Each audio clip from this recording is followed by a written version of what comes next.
i polako smo došli do treće epizode Sobnog bilja za neznalice u kojem ćemo se baviti temom razmnožavanja biljaka. Znanje o razmnožavanju biljaka omogućiti će nam da povećamo broj svojih zelenih prijatelja bez da smo nužno potrošili novce.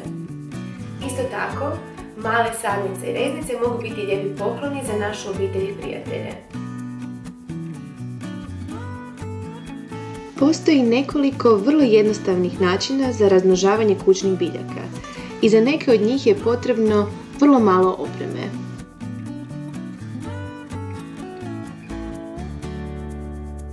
Reznice u vodi predstavljaju najjednostavniju tehniku razmnožavanja koja je preporučena potpunim početnicima.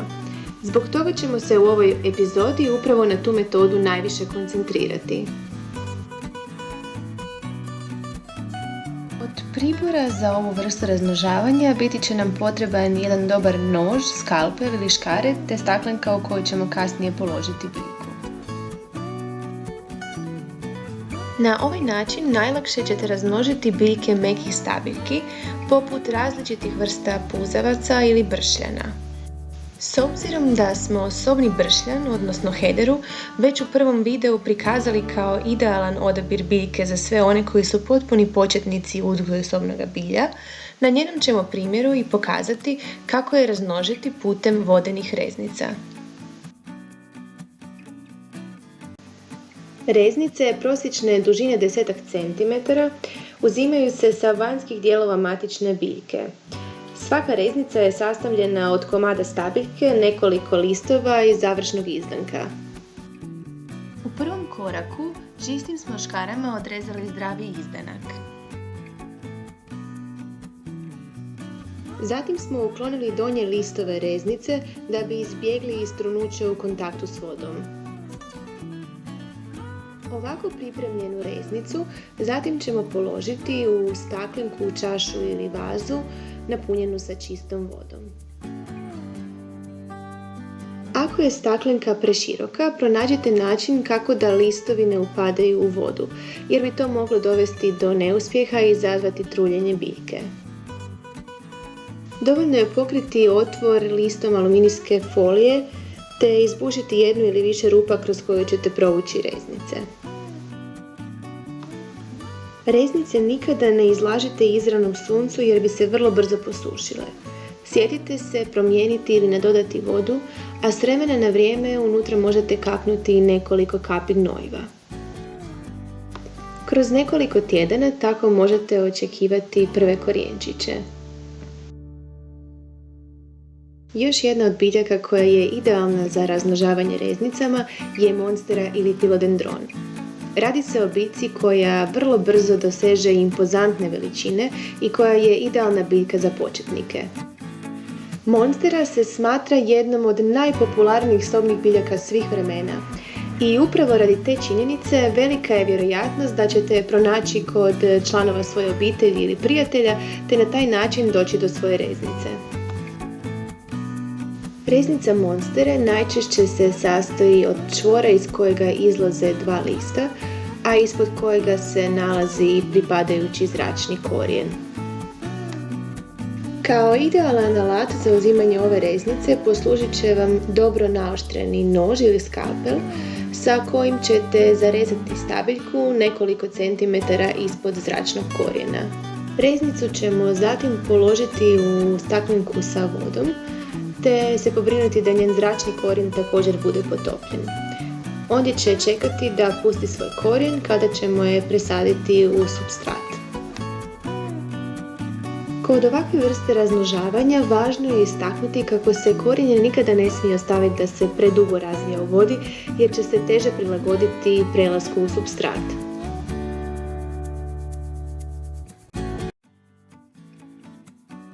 Ovako izgleda monstera nakon nekoliko mjeseci. Rasadili smo je pomoću iste onakve reznice koja je stajala u vodi dok nije pustila korijen. Zatim je prebačena u zemlju u kojoj se nastavila razvijati. Još jedan brz i lak način razmnožavanja je razmnožavanje dijeljenjem.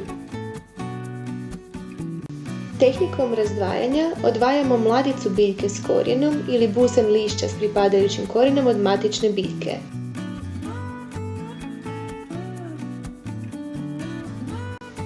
Sukulenti, poput ove čuvarpiće, agave ili aloe, sjajan su primjer biljaka pogodnih za ovakvu vrstu razmnožavanja.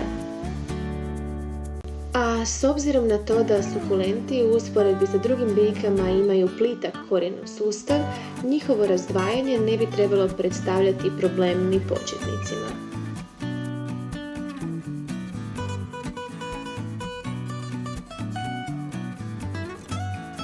Ovako odvojene mladice sa već formiranim korijenom posadit ćemo direktno u zemlju.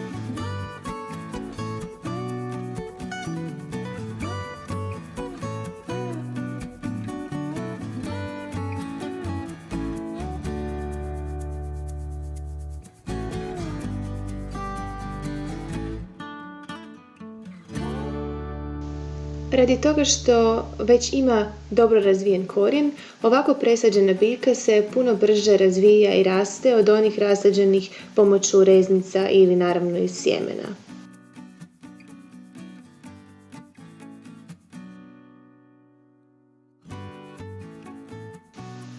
Osim sukulenata, vrlo se jednostavno dijele vrste koje tvore busene lišća, poput paprati ili asparagusa koje smo spomenuli u prethodnim radionicama.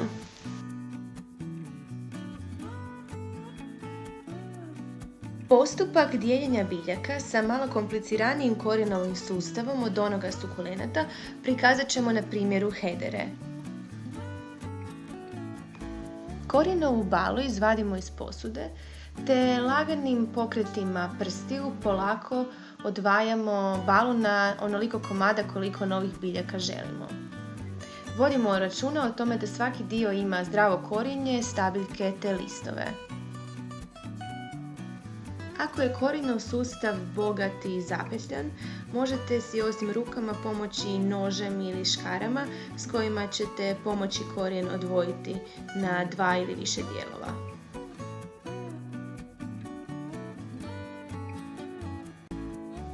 Ako ste uspješno izvršili dijeljenje, a to ćete znati po činjenici da vaša nova biljka ima lijep korijenov sustav te stabiljku i lišće, pripremite nove posude i supstrat te presadite nove biljke svaku u svoju posudu. I za kraj nemojte zaboraviti da morate biljke dobro zaliti i to idealno odozgo kako biste pomogli kompostu da se slegne oko korijenja novopodijeljenih biljaka.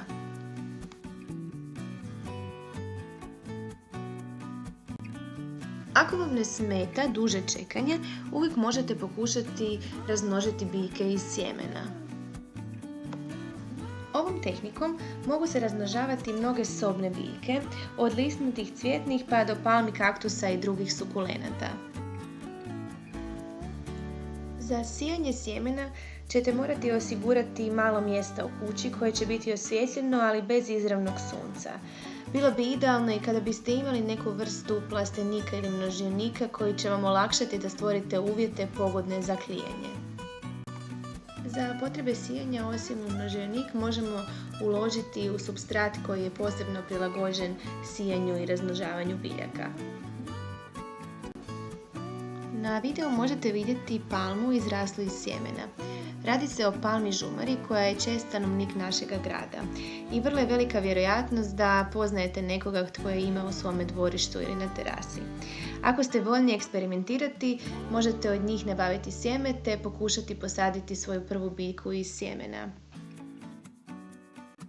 Ako vas pak ovaj dio sa sadnjom iz sjemena ne privlači previše, možete ići linijom manjeg otpora pa te iste prijatelje ili poznanike zamoliti da u njihovom dvorištu u podnožju te iste palme pronađete već samo posijane ovakve iste male mladice te ih uzmete i preselite kod sebe kući.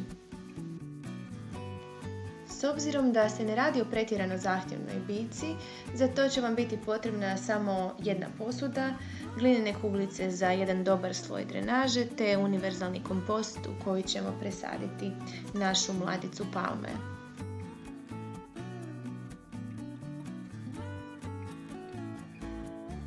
Mlada palma će prvih nekoliko godina svakog proljeća trebati presađivanje u novu, veću posudu. Ali nakon nekog vremena kad naraste, biti će dovoljno da samo osvježavamo gornji sloj zemlje u postojećoj posudi.